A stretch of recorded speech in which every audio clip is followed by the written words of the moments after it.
You don't leave in a fight. You don't slam doors. You don't block anyone in anger. You simply stop replying.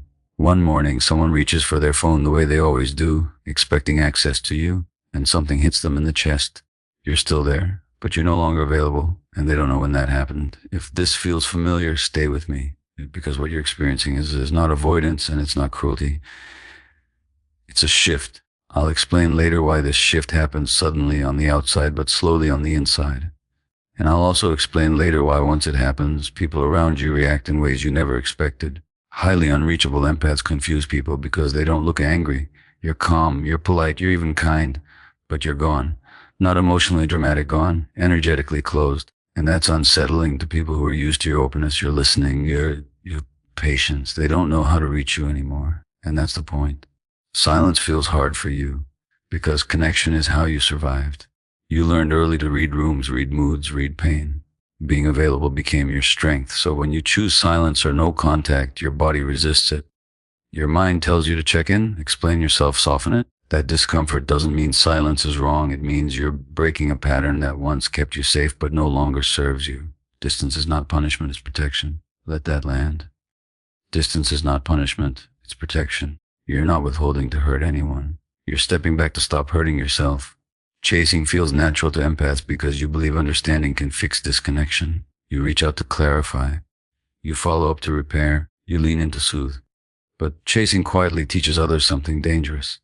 It teaches them that your energy is endless, even when their effort is minimal. Over time, that lowers your position in the relationship, not because you're less valuable, but because you're overgiving without reciprocity.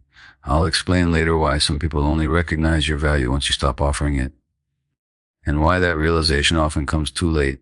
Highly unreachable empaths didn't wake up one day and decide to disappear. You stayed long after your intuition told you to leave.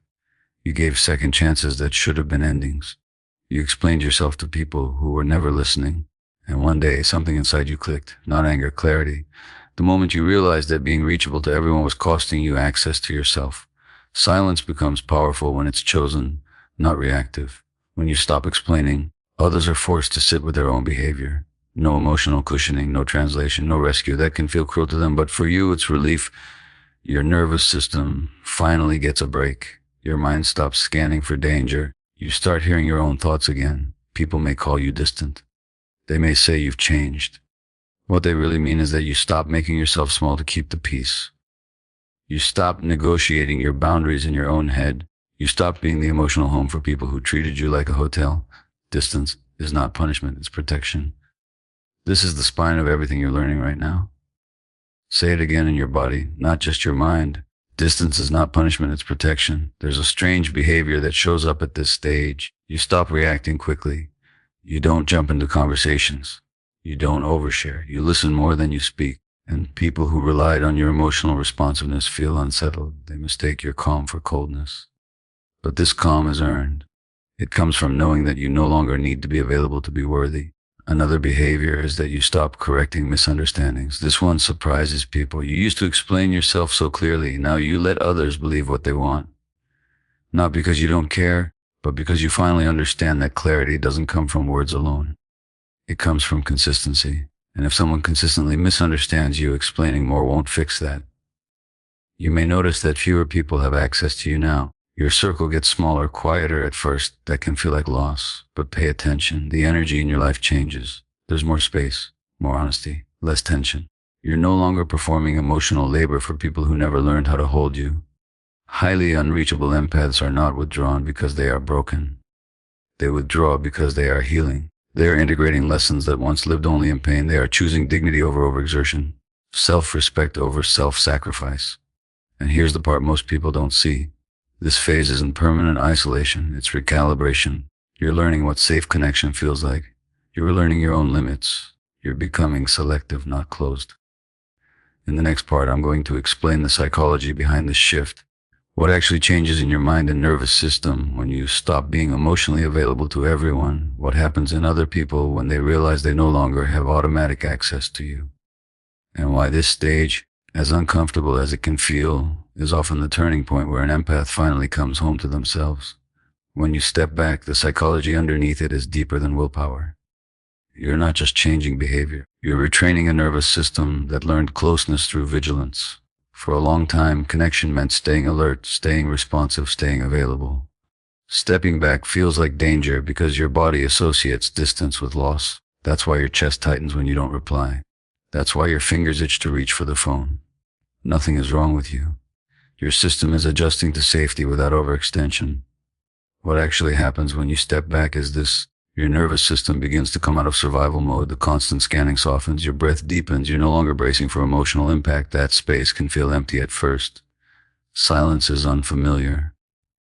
But in that quiet, something important starts to return. Your sense of self, your preferences, your internal timing. You begin to feel where your limits actually are instead of overriding them. Distance is not punishment, it's protection. Say it again here, because this is where your mind will try to pull you back into old habits. Distance is not punishment, it's protection. Now let's talk about what changes in their mind when you stop reaching out. At first, many people don't notice. They're used to you holding the emotional thread. They assume you'll circle back. Then something shifts. They feel the absence, not just of your presence, but of your regulation. You were often the one who smoothed tension, clarified meaning, offered understanding. Without that, they're left with their own reactions. Some respond with confusion, some with a sudden interest. This isn't because you became more valuable overnight. It's because your energy is no longer cushioning their behavior. Your silence creates contrast, and contrast creates awareness. For some people, this awareness leads to reflection. They begin to see where they took you for granted. For others, it leads to panic or control attempts. They may test you with casual messages, nostalgia, or guilt. This isn't connection. It's recalibration. They're trying to reestablish the old dynamic where you were reachable on demand. Distance is not punishment, it's protection. When you remember that you stop explaining your silence, you stop justifying your pace, you let the space to the talking. Now the urge to text or call will come, especially at night, especially when you think of something that reminds you of them. This is where you need practical steps, not motivation. When the urge hits, pause for 90 seconds. Literally, put the phone down. Take 3 slow breaths and name what you're feeling without acting on it. Loneliness, anxiety, habit, curiosity. Most urges peak and pass if you don't feed them. Next, ask yourself one honest question. If I reach out right now, am I honoring myself or trying to soothe the discomfort? Not their discomfort, yours. If the answer is discomfort, wait. Another step is to write the message you want to send in your notes app. Don't edit it. Don't make it polite. Just be honest. Then close it without sending. This gives your body the release without reopening the door. Also, change the physical pattern. If you always text while lying in bed, get up, drink water. Wash your face. Movement interrupts emotional loops. You're not weak for feeling the urge. You're strong for not being ruled by it. Distance is not punishment, it's protection. Use it like a hand on your own shoulder. Now let's shift to what you should focus on daily instead of chasing. This part matters more than you think. When you stop chasing others, there's a vacuum. And if you don't fill it intentionally, your mind will try to refill it with the past. Focus first on consistency. Simple routines. Waking up at the same time. Eating real meals. Walking without your phone. These stabilize your nervous system more than any insight ever will. Next, redirect your empathy inward. You are used to checking in on others. Start checking in on yourself the same way. What do I need today? What am I avoiding? Where am I tired? This is not self-absorption. This is repair. Put your energy into one thing that grows with your attention. A skill, a body practice, a creative outlet, something that responds to your effort instead of draining it. This retrains your brain to associate investment with return.